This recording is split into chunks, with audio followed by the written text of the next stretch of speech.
This will be the solution for Evans Chapter 3, Problem 8, and as the problem reads, construct an appropriate chart to show the proportion of funds in each investment category in the Excel file retirement portfolio.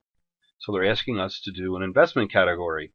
When we look at the data, there's a little bit of ambiguity here, so we're going to run it a couple of different ways because it's not that hard. Here's our table of mutual funds that we have here. And these are Fidelity, Capital, Appreciation, etc. down here. And there's a type. Each of these comes out of some kind of category. I believe this is what the question is asking as far as categories go. Maybe it just wants to know, let's take a look at fund by fund, what it looks like as far as our total valuation. So each of the funds has a type, and let's say this is the current price of the share at 25.14, and the number of shares, total value is just simply the number of shares times the share value. And you can see that's what the equation that they're using is, C4 times D4. So that'd be C4 times D4. And they do a little summation here to see what the total in your account is. Okay, so the first thing we're going to do is by mutual fund. So we're going to grab some ranges of data here, and we want to plot that versus the value of each fund, what the value in the portfolio is. So we're just going to insert very simple part bar chart. Put that in there. That comes up nice and clean. We probably want to stretch that a little bit. Okay, give it some air, give it some breathing room here, and take a look at it. Overall, it's pretty clean. But we'll probably get rid of this as unnecessary. Some of this is obvious, and in this case, I'm kind of surprised Excel didn't format that naturally by itself a little better. We'll format the chart area. Oh, I'm sorry, we grabbed the wrong thing here. We're going to grab this x-axis area. Format the axis, go to alignment, change the angle on that, and we'll go to 45 to 50. Seems to be what works nicely. And so there, it's a pretty good chart, but we're going to probably put in something like total value by mutual fund. We're segmenting this by mutual fund. All right, so that's part A of a solution. Okay. But what if we really, the category we're speaking about, or was speaking about, the type that we have here, we have different types, large cap, mid cap, small cap, etc. So let's run out an analysis with that, and I need to format that a little bit so that something shows up. So we're going to retype the category header there, which is type, and then we're going to put in, actually what we can do is put that is equal to what we're after. The next category would be mid cap. The next category would be small cap. This way we don't have any spelling errors. The next one would be blended. And the next one would be bond. Okay, so those are 5 categories of mutual funds that we have. And I'm going to put in some numbering here so that it just tells us how many, by quick inspection, we can see how many different categories we have. So really, this is by category.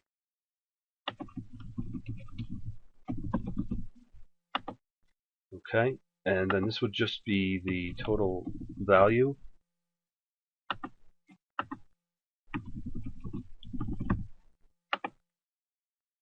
Okay. So now we have to do a sum if in here, because we're going to sum if the category is large cap. We want to add up all the total values over here in the funds that go along with that.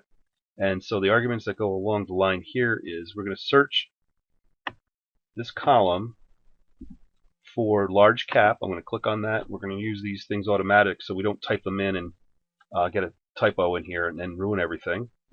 And the column to look at for values to add or to sum would be over here. We'll finish that off with a closed paren, hit enter. $219,000 just in large caps. Okay. Okay, so in order to copy this down, now we can copy this down, but we have to prep this a little bit. What we're doing is going to go in here and make some of these ranges absolute. So from line to line it doesn't change. We're picking up the right data. And so our input and output, our search column here, both want to be static. So we put that in there and fix that. And the number didn't change. That's wonderful. Everything seems to work, and we do want the term we search on to change. It should go from B20 to B21, etc. as we copy this down, and that we do. And let's do a quick sum, a checksum on this, make sure we're okay.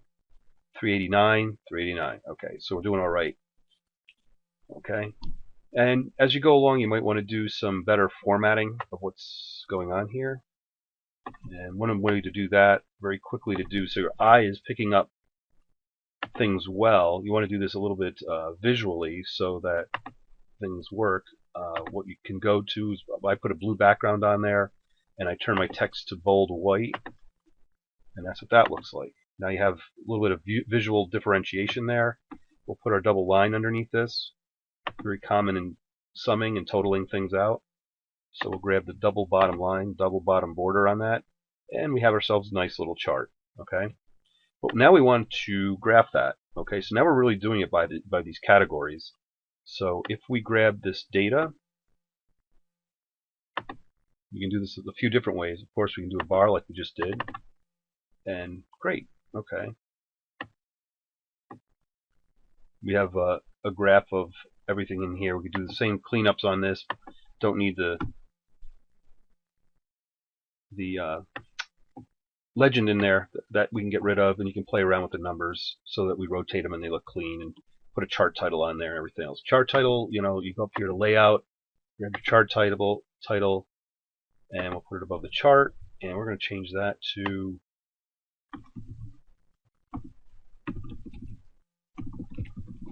something like allocations.